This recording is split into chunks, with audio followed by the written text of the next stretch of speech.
सूफी ने लिखा कि तारी बुढ़ापा उपरथी तू आटलो तो सबक ले, बंदगीनो सबक ले। तेरे बालों की सफेदी से, सफेद वाળ ઉપરથી આટલું તું ઉપદેશ લે કે કફન ઓઢા હે જીતે જી તુમારી નવજવાની લે।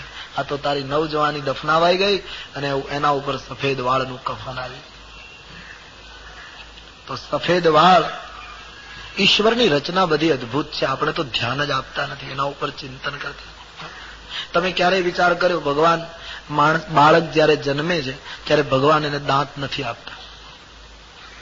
નહીતર ભગવાન ન આપી શકે દાંત, પહેલેથી આપી શકે ધારે તો, પણ પ્રભુએ જન્મતા બાળકને દાંત ન આપ્યા।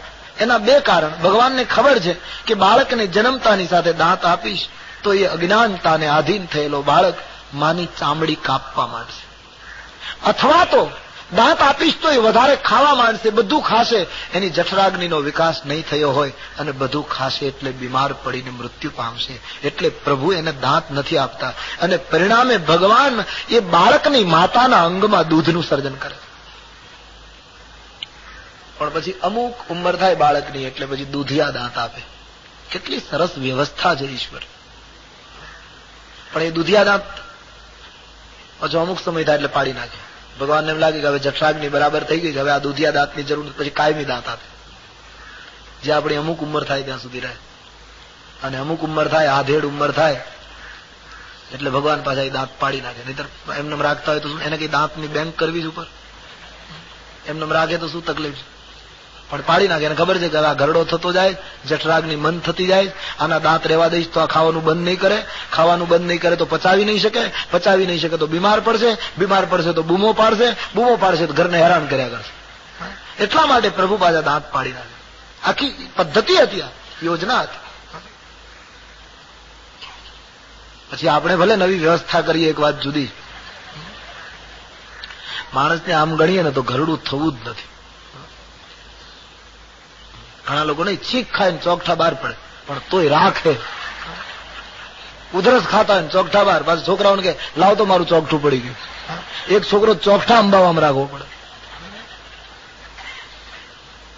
ઈશ્વરની આખી પદ્ધતિ છે। તમે शरीर विज्ञान एना पाछळ जे कहेवुं होय ते के हम लोग तो इसे तात्विक अर्थों में इस घटना को घटाते जा रहे हैं। तमे विचार कर्यो छे अमुक उम्र थाय पछी वृद्ध माणसोनी याददाश्त ओછી થઈ જાય। શું કામ? એવું કયું મશીન અંદર ઘસાઈ જાય? તમે જોજો વૃદ્ધ માણસો આપણને મળે છે ત્યારે કહે છે દીકરા હું તારું નામ ભૂલી ગયો, તું કોણ એમ પૂછશે। એનો અર્થ ઈશ્વરની આખી યોજના। ઈશ્વર એમ ઈચ્છે છે કે અમુક ઉંમર થાય ત્યારે સંસારીઓના નામ ભૂલ, હવે રામ નામ જપતો થઈ જાય। કારણ કે તને આ બધા વેવાઈઓના નામ યાદ રહેશે ને ત્યાં સુધી તું મારું નામ નહીં લે, इसलिए वो सब नाम को भुला देते हैं सरकार प्रभु। तो मुकुटનું ત્રાસું થવું અને વાળનું સફેદ થવું એ નિવૃત્તિનું પ્રતીક છે। આવું જયારે જીવનમાં થાય ત્યારે માણસે ધીમે ધીમે જીવન રામને અર્પણ કરવાની તૈયારી કરવી।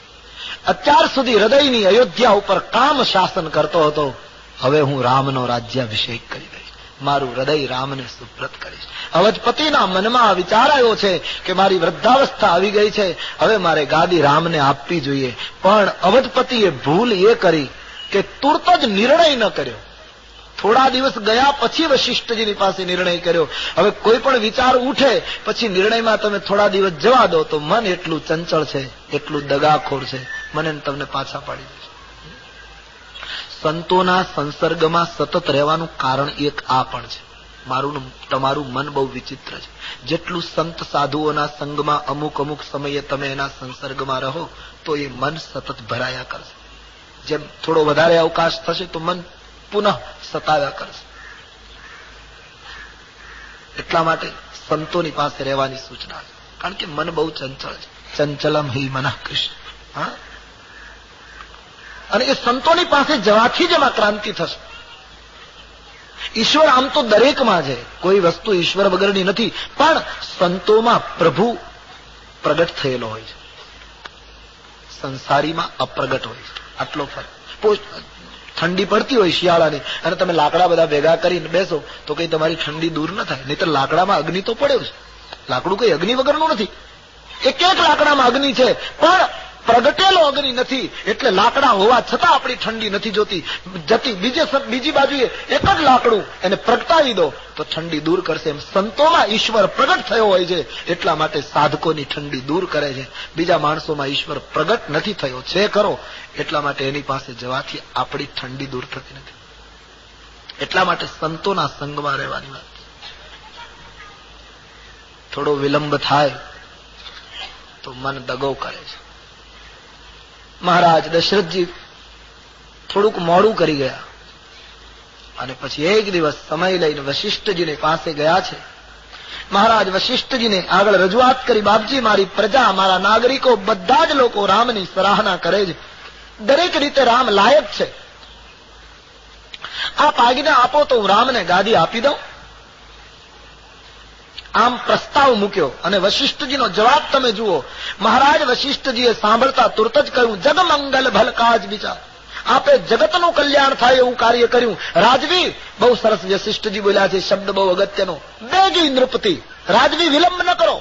રામને સોંપવાનો સંકલ્પ થયો છે, જલ્દી નિર્ણય કરો, વિલંબ ન કરો. ઈશ્વરને અર્પણ થવાનો સંકલ્પ જલ્દી કરો, જલ્દી કરો. પણ દશરથજીએ તૈયારી કરવામાં એવું કર્યું, એમાં કહ્યું કાલે રાખીએ. ઈ જ્યાં કાલની મુદ્દત નાખી એમાં રામ રાજ્ય 14 વર્ષ દૂર જતો રહે. કાલની મુદ્દતમાં વચ્ચે મંથરા આવી ગઈ. નહીતર વશિષ્ઠજી કોઈ સંત સાધુને તમે એમ પૂછો કે મારે હવે ભજનની શરૂઆત કરવી, તો સંતો કઈ મુહૂર્ત ના આપે, એમ કઈ બસ ચાલુ જ કરી દે. સુદિન સુમંગલ તબ હિ જબ રામ હો હિ જુબરાજ. જે દિવસે રામ ગાદી ઉપર બેસે એ જ મુહૂર્ત છે, એના માટે કોઈ તિથિ વાર શોધવાની જરૂર નથી. પણ દશરથજીના નિર્ણયમાં આવતીકાલ પસંદ થઈ અને એ કાલ મહારાજ માટે એક કાળ બનીને પેદા થઈ. દશરથજીની કાળ થઈ ગઈ. જે કાલે 14, એટલા માટે તો રામાયણમાં કથા આવે છે, કિષ્કિંધા કાંડમાં કથા છે. ભગવાન રામજી ગુસ્સે થયા અને લક્ષ્મણને એમ કહેવા લાગ્યા કે સુગ્રીવ આપણું કાર્ય ભૂલી ગયો, આપણે એનું આટલું કર્યું અને 4 મહિના થયા એ વચન આપીને ગયો હતો કે હું સીતાજીની તલાશ લેવામાં મદદ કરીશ, પણ એ ભૂલી ગયો છે, હું કાલે એને મારી નાખીશ, એવું રામ બોલ્યા. લક્ષ્મણજી કહ્યું, મહારાજ અયોધ્યાને કાલનો અનુભવ સારો નથી, જો મારવો જોઈએ તો પછી આજે હું જ એને પૂરો કરું, કારણ કે આપણા પિતા કાલ કરવા ગયા તો 14 વર્ષનું આપેલું થયું. મહારાજ મારવો હોય તો આજે જ મારી નાખી. દશરથજીએ નિર્ણય કર્યો છે. વશિષ્ઠ મહારાજે કહ્યું, ભલે આટલા કુવાના જળ, આટલી નદીના જળ, આટલી વનસ્પતિ, આટલા ચોકો પૂરો, આમ નગરને શણગારો, આમ સૂચનાઓ અપાઈ ગઈ છે. આખા નગરની અંદર રાજ્યાભિષેકની તડામાર તૈયારીઓ શરૂ થઈ છે. કાલે રામનો રાજ્યાભિષેક.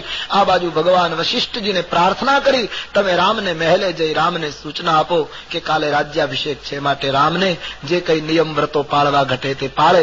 વશિષ્ઠજી રામના દ્વારે ગયા. રામજી વશિષ્ઠજી પધાર્યા એ જોતા સેવક સદન સ્વામી આગમનું, સેવક સદન સ્વામી આગમનું, સેવક સદન સ્વામી આગમનું, સેવક મંગલ મૂલ અમંગલ દમનું,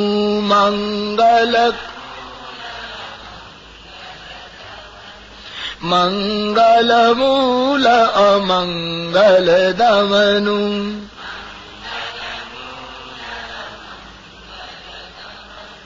પ્રભુતા તજી પ્રભુ કિન્હ સનેહુ, પ્રભુતા તજી પ્રભુ કિન્હ સને, ભયવું પુનીત આજુ મમ ગેહુ, ભયવું પુનીત આજુ મમ.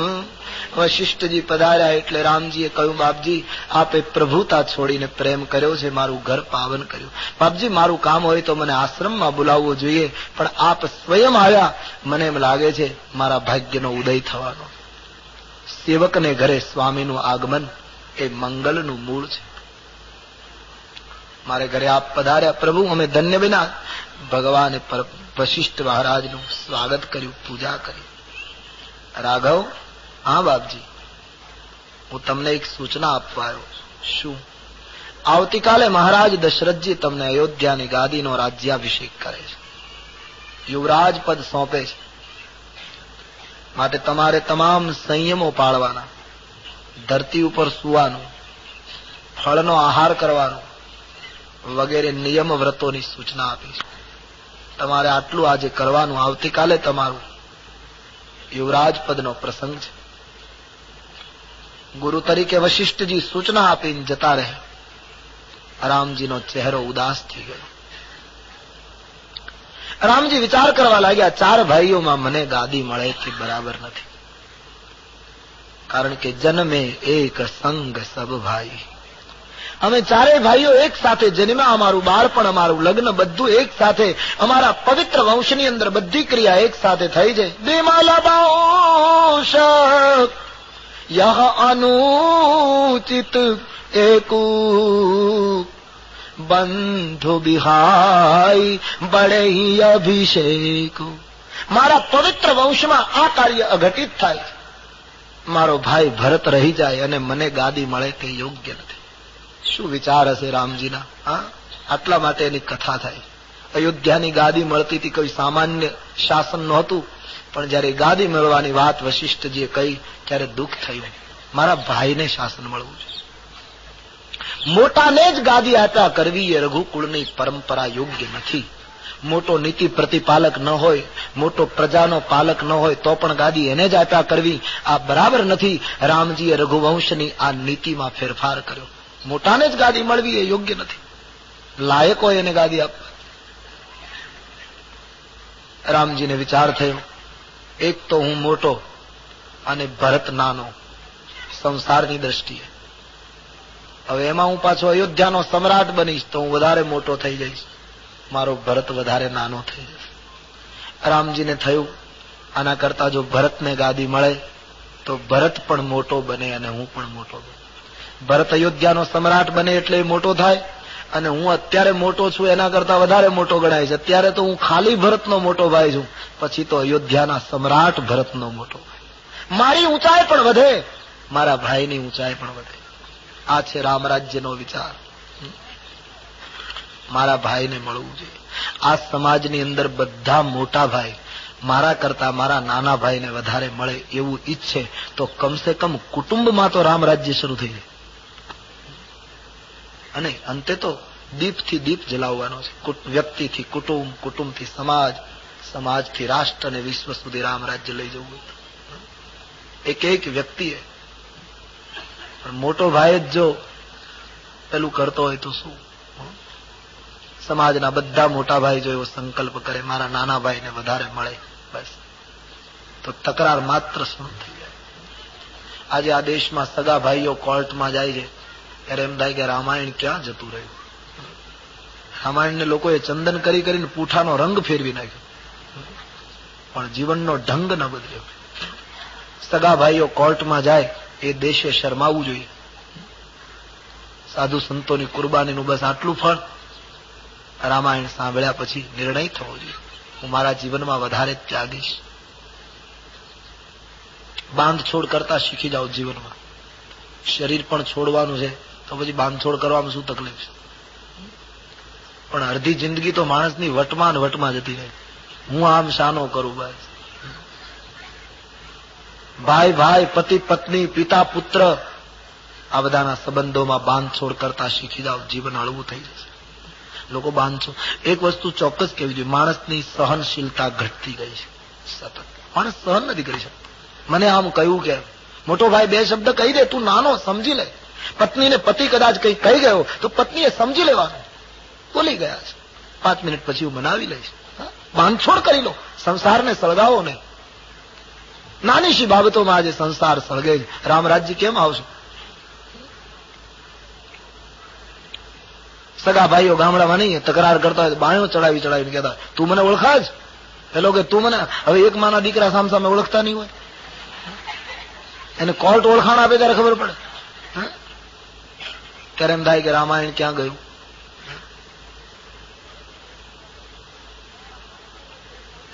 બસ રામાયણ એટલે એક વાક્યમાં જો કહું ને તો એમ કહી શકું, રામાયણ એટલે ત્યાગની હરીફાઈ. કોણ વધારે ત્યાગે એની સ્પર્ધા. રામ કહે હું વધારે ત્યાગું, ભરત કહે હું વધારે ત્યાગું. અને આપવામાં જેટલો આનંદ છે એટલો લેવામાં નથી. આપો, આ દેશ યુગોથી આપતો આવ્યો છે. समर्पण करो, दे दो, बस. किसी के हो जाओ, अपनापन छूट जाएगा. किसी के हो जाओ, समर्पित हो जाओ. મેં ગઈકાલે કહ્યું નદી દરિયામાં ભળે પછી નદી રહેતી નથી. એમ જયારે આપણે કોઈના થઈ જઈએ ત્યારે આપણી ખુદી ખલાસ થઈ જાય. કિસી કે હો જાઓ. તો સમર્પણનો જે સિદ્ધાંત છે રામાયણનો, ત્યાગની હરીફાઈ. રામજીને ક્યાંય ચેન પડતું નથી. ગાદી મને ન મળવી જોઈએ. આમ રામજી ચિંતામાં છે. આખી અયોધ્યામાં વાજિંત્રો વાગે છે. કે કાલે લગન ભલી કે તીક બારા, પૂરવઘ વિધિ અભિલાષ હમારા, सकल कहाई कब होई काली, बिघन मनावही देव कुचाली. તુલસીદાસજી કે આખી અયોધ્યા નાચે છે, જય જયકાર થાય છે, બધી તડામાર તૈયારીઓ, જાણે બધું આગળથી નક્કી થઈ ગયું હોય. આટલી જબરદસ્ત તૈયારી અયોધ્યામાં. અમારો રામ કાલ રાજા થશે. આખી અયોધ્યા નાચી રહી. કાલ થતા શું વાર લાગે, કાલ થતા શું વાર લાગે. વિધાતા અમારી ઈચ્છા પૂર્ણ કરશે. લોકો નાચવા લાગ્યા છે. એક આતુરતા હતી. સકલ કહી કબ હોય કાલે, કાલ ક્યારે થશે, કાલ ક્યારે થશે. પણ અયોધ્યાના માણસોને ખબર નથી કે એ જ વખતે સ્વર્ગના બધા દેવતાઓ ભેગા થઈને વિઘ્ન નાખવાની તૈયારી કરે. દેવતાઓ વિચાર કરે અયોધ્યામાં કાલ થવી ન જોઈએ, અને જો કાલ થાય તો અવધવાસીઓ ઈચ્છે એવી રીતની નહીં, અમે ઈચ્છીએ એવી રીતની કાલ થઈ છે. અયોધ્યાનો ઉત્સવ, અયોધ્યાની દીપમાળાઓ દેવતાઓને ગમતી નથી, જેમ ચોરને ચાંદની રાત ગમે નહીં. દેવતાઓ વિચાર કરે કાલે રામ ગાદી ઉપર બેસશે તો અમારી વિપત્તિનો કોઈ દિવસ અંત નહીં આવે. કોઈ પણ હિસાબે રામ વનમાં જવા જોઈએ. શું કરવું, નિર્ણય લેવાઈ ચુક્યો છે. દેવતાઓ વિચારે ચડ્યા. સરસ્વતીની સ્તુતિ કરી. વીણા પુસ્તક ધારીની સરસ્વતી પ્રગટ થયા. દેવતાઓએ સરસ્વતીને કહ્યું, વિપત્તિ હમારી બિલો કી બડી માત કરીએ સોઈ આજ. હે માતા, અમારા ઉપર એક મોટી વિપત્તિ આવી રહી છે, તમે દેવતાઓનું કાર્ય કરો. બોલે શું? રામ જાય બન રાજ તજી. અયોધ્યામાં જઈ કંઈક એવો નિર્ણય કરાવો કે રામ ગાદી ઉપર બેસવાને બદલે વનવાસી થાય અને દેવકુળને પાળી લો. સરસ્વતીને પ્રાર્થના થઈ, રામ વનવાસ થાય એવું કરો. સાંભળતા સરસ્વતી થોડા સમય માટે તો મુક્ત થઈ ગયા. દેવતાઓની ટીકા કરી. ઊંચ નિવાસ નીચ કરતુતી, ઊંચ નિવાસ નીચ કર, ऊंच निवास नीच कर तूती,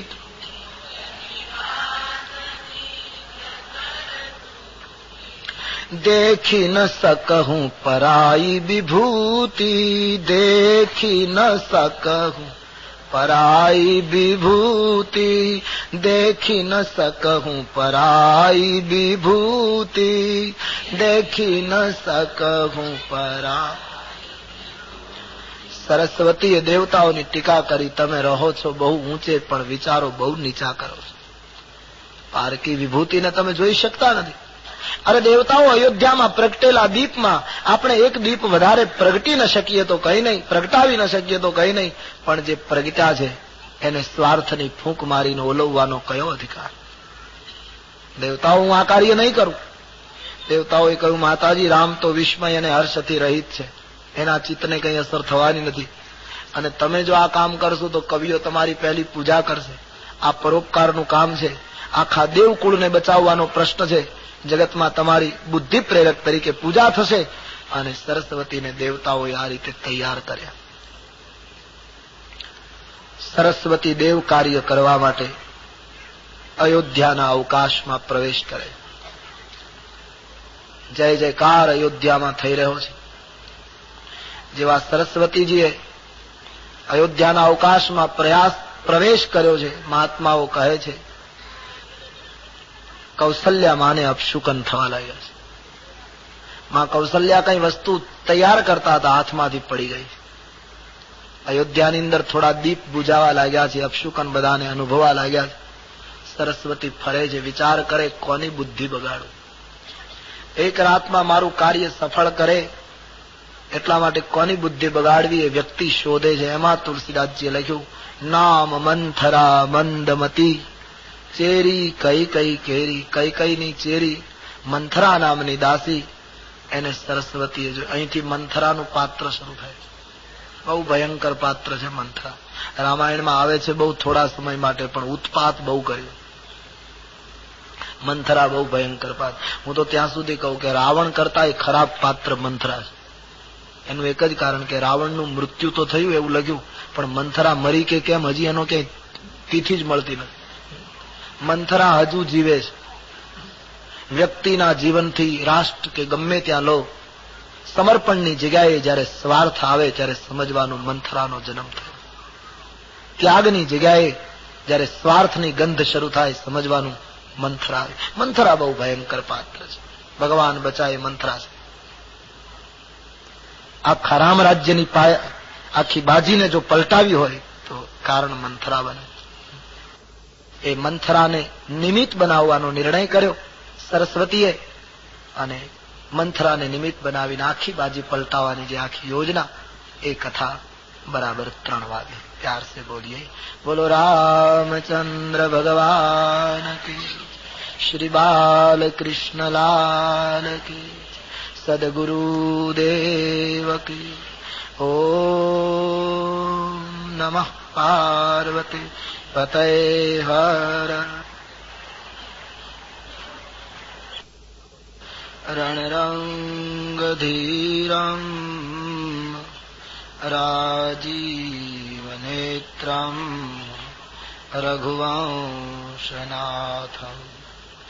कारुण्य रूपम करुणाकरंतम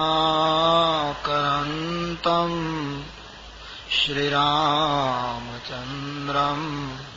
शरणं प्रपद्ये. मनोजवं मारुततुल्यवेगं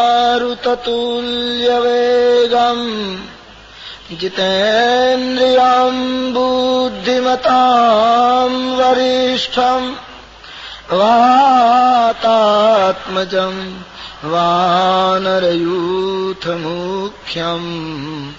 श्रीरामदूतं शरणं प्रपद्ये.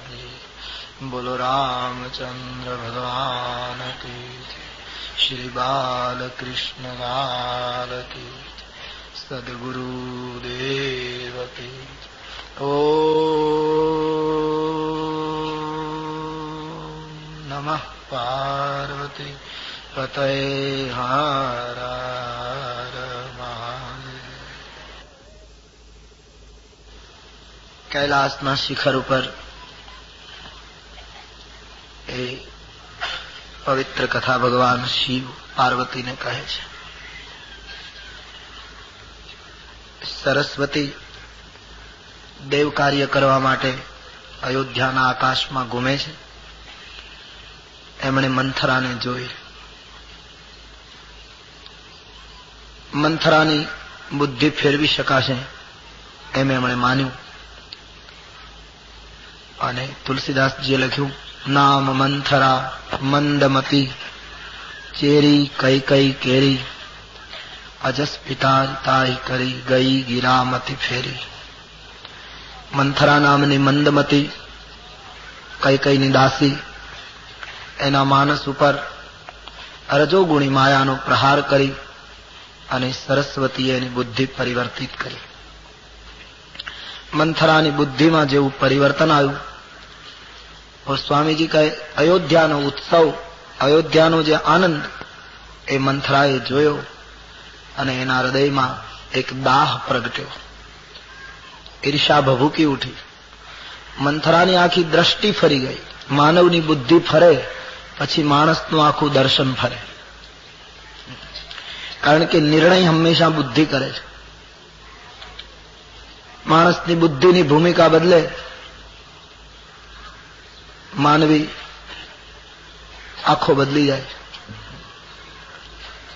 અયોધ્યામાં આનંદ અને ઉત્સવ તો ક્યારનો ઉજવાઈ રહ્યો હતો, પણ શરૂઆતમાં મંથરાને એની તકલીફ નહોતી. જેવી બુદ્ધિની ભૂમિકા ફરી એટલે એની એ વસ્તુ એને દુઃખ આપવા લાગી. જેને તેને પૂછવા લાગી, આટલો બધો ઉત્સવ શાનો છે? કોઈ આવવાનું છે શું? કોઈનો જન્મદિવસ છે? અન્ય દાસીઓએ મંથરાને સમાચાર આપ્યા કે તને કઈ ખબર નથી, જા માં કૌશલ્યાને વધાય આપ, એક વધાય બોલ, વધાય હોય એમ કહે તો તને મોટો ભેટ મળશે. બોલે છે શું? કહે આવતીકાલે રામનો રાજ્યાભિષેક છે. રામ રાજ્યાભિષેકના શબ્દ સાંભળતા કોઈ પાકી ગયેલા ગુમડાની અંદર અગ્નિનો તણખો મૂકે એની જેમ વેદના પ્રગટે એમ મંથરાને વેદના થઈ. કાલે રામનો રાજ્યાભિષેક સહન ન કરી શકે. ઈર્ષાનું માનસ લઈને મંથરા કૈકેયીના ભવનમાં પ્રવેશ કરે છે. મહારાણી કૈકેયીને કંઈ ખબર નથી.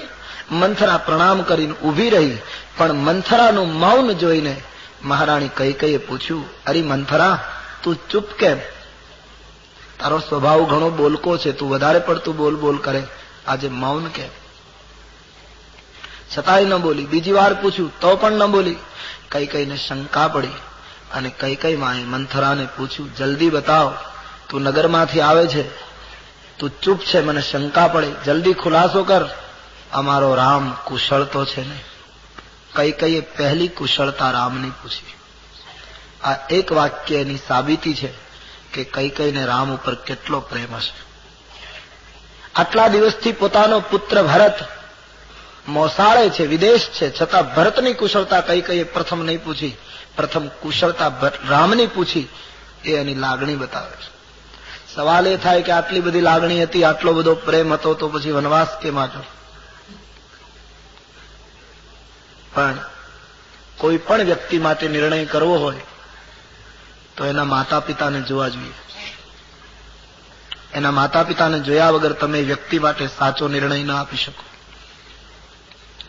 કૈકેયી રામ ઉપર ખૂબ પ્રેમ રાખે છે, લાગણી બતાવે છે, બધું બરાબર, પણ એના જીવનમાં શરૂઆતમાં સ્વાર્થના સંસ્કારો એના માતા દ્વારા, પિતા દ્વારા પડેલા છે. કારણ કે કૈકેયીનો પિતા બહુ સ્વાર્થી હતો. કૈકેયીના પિતાને ખબર હતી કે દશરથજી મોટી ઉંમરના છે અને ત્યાં ઘણી રાણીઓ છે, છતાં કૈકેયીના પિતાએ પોતાની યુવાન કૈકેયીને દશરથની સાથે પરણાવી. એ સ્વાર્થનું પગલું હતું. કૈકેયીના પિતાને એમ કે દશરથને આટલી રાણીઓ છે છતાં પુત્ર નથી, મારી પુત્રી એને પરણાવું, એના દ્વારા જો પુત્ર પ્રાપ્તિ થાય તો મારો ભાણેજ અયોધ્યાનો ગાદીપતિ બને અને એના લાભો અમને પણ મળે. આ સ્વાર્થથી એમણે કન્યા દશરથને આપેલી. એટલે કે એનો પિતા સ્વાર્થી માણસ. હવે એ માતા પિતાના સંસ્કારો કૈકેયીમાં જરૂર આવ્યા છે. માનવીનો જે વિકાસક્રમ છે એમાં પણ આનુવાંશિક ગુણો સ્વીકાર્યા છે. વંશના ગુણો આવ્યા વગર રહે જ નહીં, આ એક નિયમ છે. પણ એ સ્વાર્થના સંસ્કારો જેના જીવનમાં પડેલા એ કૈકેયી અયોધ્યા આવ્યા, પણ અયોધ્યાના ત્યાગ અને સમર્પણના સંસ્કારો એટલા બધા કૈકેયીમાં ભરાયા કે સ્વાર્થના સંસ્કારો દબાઈ ગયા, નિર્મૂલ નહોતા થયા. મંથરાએ એવી કોશિશ કરી કે કૈકેયીના જીવનમાંથી સમર્પણ અને ત્યાગના સંસ્કારો એમણે ધીમે ધીમે કાઢી નાખ્યા, અને જે મૂળ તળિયે સ્વાર્થના સંસ્કારો હતા એ જયારે ખુલ્યા, એમાંથી રામ વનવાસની શરૂઆત થઈ. આપણે બહાર ગામ જઈએ અને બેગ તૈયાર કરીએ તો બેગમાં સૌ પ્રથમ જે વસ્તુ મૂકી હોય કાઢતી વખતે છેલ્લે નીકળે, અને ગોઠવતા ગોઠવતા જે છેલ્લું મૂક્યું હોય એ કાઢતી વખતે પહેલું નીકળે. એમ જીવનની પેટીમાં બચપણમાં જે સંસ્કારો મુકાયા હોય એ છેલ્લે નીકળે, અને પછી ધીરે ધીરે જે ઉપર સંસ્કારો લદાયા હોય એ પ્રથમ નીકળે. એમ કૈકેયીના જીવનની પેટીમાં તળિયે સ્વાર્થના સંસ્કારો હતા, ઉપર સમર્પણના સંસ્કારો હતા. મંથરા ધીરે ધીરે એ સમર્પણના સંસ્કારોને કાઢી નાખશે, પરિણામે સ્વાર્થ પ્રગટશે. શરૂઆતમાં બહુ પ્રેમ દેખાય છે. રામ કુશળ છે ને મંથરા? મહારાજા દશરથજીની તબિયત બરાબર છે ને? પછી ભરત લક્ષ્મણ શત્રુઘ્નની કુશળતા પૂછી. રામની કુશળતા પ્રથમ પૂછી એટલે મંથરાએ કહ્યું, દેવી તમે રામની કુશળતા પૂછો છો તો સાંભળો, આજે રામ સિવાય અયોધ્યામાં કોઈને કુશળતા છે જ નહીં. મતલબ આવું કેમ અવળું બોલે? હા દેવી, તમને ખબર નથી? શું? જરા બહાર તો ડોકિયું કરો દેવી. આખી અયોધ્યા શણગારાઈ છે, નાનામાં નાના ઘરે આજ દીપમાળા પ્રગટી છે. મતલબ એ તમારા લાડલા રામને અવધપતિ કાલે યુવરાજ પદ સોંપે છે. નક્કી થઈ ચૂક્યું છે. રામનો કાલે રાજ્યાભિષેક છે. આ સમાચાર જ્યાં મંથરાએ કઈને આપ્યા, અષાઢ માસમાં મેઘની ગર્જના થાય અને જેમ જંગલની અંદર રહેલા મયુર મોર નૃત્ય કરવા માંડે એમ કઈ અંબા નાચવા લાગી. વિધાતાએ મારી ઈચ્છા પૂરી કરી દીધી. મંથરા માંગ, તને શું આપું? હું કેટલાય સમયથી અવધપતિના ચરણ દબાવી અને સેવા કરીને કહેતી હતી કે રામ લાયક છે, રામને ગાદી આપી દો, રામને શાસન સોંપી દો. વિધાતાએ મારી ઈચ્છા પૂરી કરી. મંથરા, મારો રાઘવ કાલ ગાદીપતિ બને, અમારી વૈદેહી અયોધ્યાની મહારાણી બને. આના જેવા સમાચાર બીજા કઈ હોય? માંગ, શું આપું? કઈ બહુ ખુશ થયા. મંથરાને થયું આ તો ઉલટું થાય. એટલે ધીમે રહીને મંથરાએ કહ્યું, દેવી, રામ રાજ્યાભિષેકની ખુશાલીમાં આટલા બધા હર્ષિત થવાની જરૂર નથી. કેમ? રામની રાજ્યાભિષેક થાય ને હું હર્ષિત ન થાઉં? કારણ કે મહારાજને મેં જ કહ્યું હતું ગાદી રામને આપજો. આજ મારી ઈચ્છા પૂરી થાય. દેવી, એક પ્રશ્ન પૂછું? મંથરા કહે, શું? રામને કાલે રાજગાદી મળે છે, એ સમાચાર મેં આપને આપ્યા ત્યારે જ મળ્યા કે આના પહેલા દશરથજીએ તમને જણાવ્યું હતું? અરે મંથરા, અવધપતિએ મને વાત કરી હોય તો હું અહીં હોઉં? હું કૌશલ્યામાને મદદ કરવા ગઈ હોઉં. મને એમ લાગે છે અચિંતા નિર્ણય લેવાયો છે. મારે ઘરે મહેલે પધારે ત્યારે મને સમાચાર આપે ને, એના પહેલા તું આવી અને તે સમાચાર આપ્યા. માટે માંગ, શું આપું? હમણાં અવધપતિ આવશે ત્યારે એ કહેશે, પણ તું વાત કરી દે, તને શું આપું? મંથરાએ કહ્યું કે દેવી, તો કાન ખોલીને સાંભળો. રામ રાજ્યાભિષેકનો નિર્ણય એક દિવસમાં નથી લેવાયો. તો 15 દિવસથી ગામમાં ઉત્સવ ઉજવાય છે. એક વ્યક્તિને ખબર છે. અને મહારાજા દશરથજી રોજ તમારી સેવા સ્વીકારવા મહેલે પધારે, છતાં તમને વાત પણ ન કરી. આટલો બધો પડદો દશરથજીએ રાખ્યો. તમારા પુત્રને બોલાવતા પણ નથી. 15 દિવસથી તો ઉત્સવ ઉજવાય અને તમને ખબર પણ નહીં. આમ જ્યાં મંથરાએ અવિશ રેડ્યું છે કે બિલકુલ ખોટું બોલી. 15 દિવસથી ઉત્સવ, ભયઉ 5 દિન સજત સમાજો. પણ કઈનો પ્રત્યુત્તર બહુ સરસ. મંથરા, 15 દિવસથી ઉત્સવ હોય કે 1 મહિનાથી હોય, જે થઈ રહ્યું છે એ મારી ઈચ્છા અનુકૂળ થઈ રહ્યું છે. માટે બીજું કઈ બોલીશ નહીં. તારે જે ભેટ જોઈતી હોય તે લઈ લે. મંથરાએ કહ્યું, દેવી, આપને કદાચ મારી વાત ગમશે નહીં, પણ તમારું મેં ખાધું પીધું છે, તમારા કપડા પહેર્યા છે, એટલે તમારું અહિત મારાથી જોવાતું નથી. કયું અહિત? બોલે, દેવી, 15 દિવસથી ઉત્સવ ઉજવાય અને મહારાજા તમને વાત ન કરે, બહુ સામાન્ય વાત છે દેવી. કોઈ પણ વ્યક્તિ સમજી શકે કે આમાં તમારાથી પડદો રાખીને કંઈક થઈ રહ્યું છે. જો કોઈ પેલું ન હોય તો તમને વાત કરવામાં શું તકલીફ હતી મહારાજને? દેવી, એક વસ્તુ કહું આપને. શું? મહારાજ દશરથજીને આપ જેટલા સરળ માનો છો એટલા નથી. એ મુખના મીઠા છે અને મહારાજા મનના મલિન છે. અયોધ્યાના સમ્રાટને જયારે મનના મલિન કહ્યા, કઈથી સહન થયું નહીં. તમાચો માર્યો મંથરાના ગાલ ઉપર, તારી જીભ ખેંચી લઈશ જો મારા સૌભાગ્ય માટે કંઈ બોલી તો. અંતે તો એક દાસી તું ખરી ના. હું મારી પ્રતિષ્ઠાનો ત્યાગ કરીને તારી સાથે સહજ બોલું છું એટલે તું આટલી આગળ નીકળી ગઈ? આ મારા રાજ્યનો નિર્ણય છે, તારે વચ્ચે આવવાની જરૂર નથી. ઘર ફોડી જબાન ખેંચી લઈશ એમ કહીને મંથરાને ધક્કો માર્યો, પડી ગઈ. પણ હિંમત નથી હારતી આ મહિલા. એને એ કઈના મર્મ સ્થાનોને જાણે છે, કઈની નબળાઈઓને જાણે છે આ દાસી. કારણ કે મૂળ તો કઈની સાથે આવેલી છે મંથરા, કરિયાવરમાં. એ અયોધ્યાનો જીવ નથી, કઈ દેશનો જીવ છે. અને તેથી કઈની નબળાઈઓથી પરિચિત હતી. હિંમત નથી હારતી. બહુ ભયંકર પાત્ર છે. હું તો હંમેશા કહું છું કે રામાયણની અંદર મંથરા જેટલા વાક્યો બોલી છે, જેટલી ચોપાઈઓ બોલી છે, એટલી ચોપાઈઓ રામાયણમાંથી તમે જુદી પાડો અને પછી એની નાની એવી પુસ્તિકા તૈયાર કરો એટલી ચોપાઈઓની, તો એ ચોપાઈઓ યાની એ પુસ્તિકા વાંચીને સંયુક્ત કુટુંબમાં તકરાર કેમ કરાવાય એ વિષય ઉપર પીએચડી થઈ શકો. આટલી એ નિષ્ણાત છે તકરાર. હિંમત હારતી જ નથી. એને ખબર છે કે હમણાં હું આને વશ કરી શકીશ, કારણ કે નબળાઈ અને મર્મસ્થાનો જાણે છે. પડી ગઈ, રડવા લાગી, નારી ચરિત્ર કરીને આંસુ પાડવા લાગી. પણ ગમે તેમ તો એ કઈ ભરતની જનેતા છે. એક વસ્તુ તો ચોક્કસ, કઈ ઘણો ઉત્પાત કર્યો અયોધ્યામાં, એમાં ના નહીં, પણ એક વસ્તુ હંમેશા યાદ રહેશે, અને એ સ્મરણ થતા કઈકઈના ચરણમાં અનેક વંદન કરવા પડશે કે કઈ ન હોત તો ભારતને ભરત ન મળે. કેટલું મોટું પાત્ર આપ્યું છે વિશ્વને સંત ભરત. આ એક મુદ્દા ઉપર કઈકઈને લાખો નમસ્કાર છે. કેવો મહાન ત્યાગી પુત્ર આપ્યો છે વિશ્વને ભરત. ભરતની માતા છે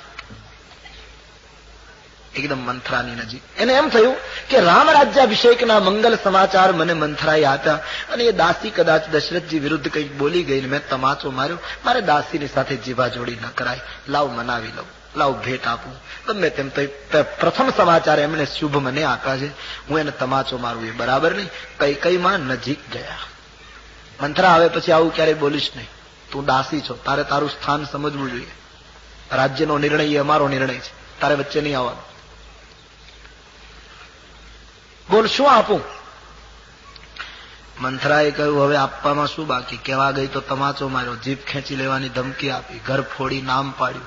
અરે મહારાણી રામ રાજા થાય કે ભરત થાય, એથી મને શું લેવા દેવા? હા, હું કઈ દાસીમાંથી રાણી નથી થવાની. આ તો તમારું અહિત જોવાયું નહીં એટલે મેં બે હિતની વાત કરી, પણ હવે મને ખ્યાલ આવી ગયો આપ સત્ય સહન કરી શકો એમ નથી.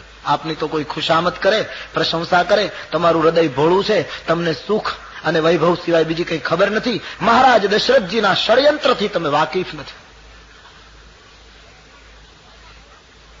અને દેવી તમને ગળે નહીં ઉતરે, પણ સાચું કહું, રામને રાજ્ય મળે એ વાત સાંભળ્યા પછી તમારા કરતા વધારે આનંદ મને થયો. હું જાણું છું રઘુકુળની રીત કે મોટો ભાઈ હોય એ ગાદીપતિ બને, પણ જે રીતે રામને ગાદી અપાય છે એની પાછળની જે દ્રષ્ટિ છે તમારા માટે ઘાતક છે. મતલબ દેવી કૌશલ્યા અને સુમિત્રા તમારી જે શોખ્યો એ તમારું સુખ જોઈ શકતી નથી. મહારાજા દશરથ તમારા તરફ વધારે લાગણી રાખે છે ને, એ કૌશલ્યાજી સહન નથી કરી શકતા. એના મનમાં ઈર્ષા છે, સાવ ખોટા નિવેદનો કરે. અને કૌશલ્યાએ સમય જોઈને રાજા દશરથજીને ચડાવ્યા અને કીધું ગાદી મારા રામને જ મળવી જોઈએ. દેવી, મેં જયારે સાંભળ્યું ત્યારે મને બહુ ખુશી થઈ, પણ પાછળની વાત કહું. શું કે કૌશલ્યાએ દશરથજીને એમ કહ્યું કે રામને ગાદી મળ્યા પછી ભરતને અને કઈકઈને કારાગૃહમાં પૂરી દેવાના. કૌશલ્યાએ દશરથજીને એમ કહ્યું કે કઈકઈ રામ રાજ્યાભિષેક પછી જો મારી દાસી બની અને મારા ચરણની સેવા કરે અને ભરત ગુલામી કરે તો બંનેને રાજ્યમાં રાખવાના, નહીતર કારાગૃહમાં પૂરી દેવાના, અથવા તો દેશ નિકાલ કરવાનો. તમારા માટે કારાગૃહ નક્કી કરાયો છે કૌશલ્યાએ. જયારે કૌશલ્યામાનું નામ આપ્યું ત્યારે કઈકઈ બહુ ગુસ્સે થયા. મંથરાને કહ્યું, મંથરા, મહારાજ દશરથજીના માટે તું બોલી એ તો હું ગળી ગઈ, સહન કરી ગઈ, પણ અમારી કૌશલ્યામાં માટે જો કાંઈ બોલીશ તો હું તારું ગળું દબાવી દઈશ. હવે મહેરબાની કરીને આગળ ન વધીશ. અમારી માં કૌશલ્યા કોઈ દિવસ આવું બોલે નહીં. કઈકઈનો કૌશલ્યા ઉપરનો વિશ્વાસ. મંથરાએ કહ્યું, ન બોલે એની ખાતરી શું? પોતાના પુત્ર માટે ગાદી કોણ ન ઈચ્છે? નહીં મંથરા, માં કૌશલ્યા કોઈ દિવસ આવું બોલે નહીં. એની પ્રમાણ કે એક જ પ્રમાણ છે મારી પાસે. કઈ કહે શું કે કૌશલ્યામાંના વિચારો જો આવા સ્વાર્થી હોય તો એને પેટે રામ જેવો દીકરો કોઈ દિવસ જન્મે નહીં. જેણે ભારતને રામ આપ્યો ઈ માના વિચારો આવા ન હોય. મંથરા, કૌશલ્યાને દોષ દઈશ તો તને પાપ લાગશે. મંથરા, તું સળગી જઈશ. રામ જનેતા આ ધરતીનો દૈવી સમાજ હજારો વર્ષ સુધી પ્રાર્થના કરે ત્યારે કોઈ એકાદ કૌશલ્યા ધરતી ઉપર નિર્માણ થતી હોય. બીજી વાર ધક્કો લાગ્યો, પણ હિંમત હારતી નથી. ધીમે ધીમે કઈ એને પૂછે છે, ભયંકર નિશાસા મુક્તિ મંથરા મર્મસ્થાન શોધે છે. દેવી, મારે તમને એક જ વાત કરવા દે કે કૌશલ્યા એ સાધુ છે, બધા સાધુ છે, પણ તો દશરથજીએ તમારી પાસે વાત છુપાવી કેમ? તમારા પુત્રને બોલાવતા કેમ નથી? આપને તો કઈ ખબર નથી. દેવી, હું ખોટું નથી કહેતી. રામને રાજ્ય મળે એમાં મને વાંધો નથી, પણ તમારા માટે બહુ મુશ્કેલી છે. મેં જ્યોતિષીઓને પૂછ્યું છે, આ તો તમને ખ્યાલ નથી દેવી, બાકી તમારું અહિત જ્યારથી મેં સાંભળ્યું છે ને ત્યારથી મને બપોરે જમવાનું ભાવતું નથી, રાત્રિએ નિદ્રા આવતી નથી. મંથરા કહે છે. અને જો હું ખોટું કહેતી હોઉં તો મને ભગવાન શંકરના સોગંદ છે. મંથરા કહે. મંથરાને શંકરને શું લેવા દેવા? હું શિવના સોગંદ ખાઈને કહું છું. બસ સોગંદ બોલતી બોલતી કઈને મંથરાએ સ્પર્શ કર્યો. કંઈક દેવી ઈચ્છા, કંઈક રામ ઈચ્છા, અને માનસ મંથરાના માનસમાં જે સરસ્વતીની રજોગુણી માયા હતી એ કઈમાં પ્રવેશ કરી ગઈ. અને જ્યાં એ માયાનો પ્રવેશ થયો છે ત્યાં ફિરા કરમ પ્રિય લાગી કુચાલે. આખા વિચારો ફરી ગયા. રાજભવન ચારે બાજુ ફરતો દેખાયો. આંખમાં લાગણીની જગ્યાએ ઈર્ષા પ્રગટ થઈ ગઈ. કઈનું શરીર કાંપવા લાગ્યું. સમર્પણના સંસ્કારો ઉડી ગયા અને બાપ દાદાના જે સ્વાર્થના સંસ્કારો જીવનને તળિયે પડ્યા હતા એ ખુલવા માંડ્યા. મંથરા, હા મંથરા, તારી વાત સાચી છે કે રામને રાજ્ય મળ્યા પછી મને ને ભરતને કારાગૃહમાં પૂરી દેશે? બોલે, ખોટું કહું છું દેવી? સત્ય તો કહું છું. મંથરા, મેં કોઈનું બગાડ્યું નથી, મેં સ્વપ્નમાંય કોઈનું ખરાબ કર્યું નથી, મને આવી સજા કેમ મળે? મંથરા, તારી વાત સાચી લાગે છે. કઈ બોલે, આખા વિચારો પરિવર્તિત થઈ ગયા. મંથરા, તારી વાત સાચી લાગે. હમણાંથી રાત્રિએ મને ખરાબ સ્વપ્ન આવ્યા કરે છે. મંથરા, મારું જમણું અંગ ફરક્યા કરે છે. મારો શુદ્ધ સ્વભાવ, મને તો કઈ ખબર નહીં મારા માટે આવું રચાયું હશે. મંથરા, તારી વાત જો સાચી હોય તો હું એક વસ્તુ તને કહી દઉં. રામ રાજવી બને એનો વાંધો નથી, પણ હું અને ભરત કોઈની ગુલામી નહીં કરીએ. હું પણ રાણી છું, ભરત રાજકુમાર છે. હું મારે પિયર જીવન પૂરું કરી દઈશ, બાકી હું અહીંયા કોઈની સેવા નહીં કરું. આટલા શબ્દો જ્યાં કઈ બોલ્યા, મંથરાએ દાંતની વચ્ચે જીભ દબાવી. એને એમ થયું કે મારી યુક્તિ સફળ થઈ. નહીં દેવી, નિરાશ થવાની જરૂર નથી. તો મારે શું કરવું જોઈએ? દેવી, આપ મારું કહ્યું માનો તો હજી એક રાત બાકી છે રાજ્યાભિષેકને. એક રાતમાં ઘણું કરી શકાય. મંથરા, હું તણાઈ જવાની હતી, તું મને આધાર મળી ગઈ. પૂર્ણ શરણાગતિ સ્વીકારે. સ્વાર્થ આવે એટલે માણસ શરણાગત થઈ જાય. જીવનમાં 3 ભૂમિકા છે: તણાવવું, તરવું અને તારવું. હું ને તમે આ ત્રણેયમાંથી પસાર થતા હોઈએ છીએ.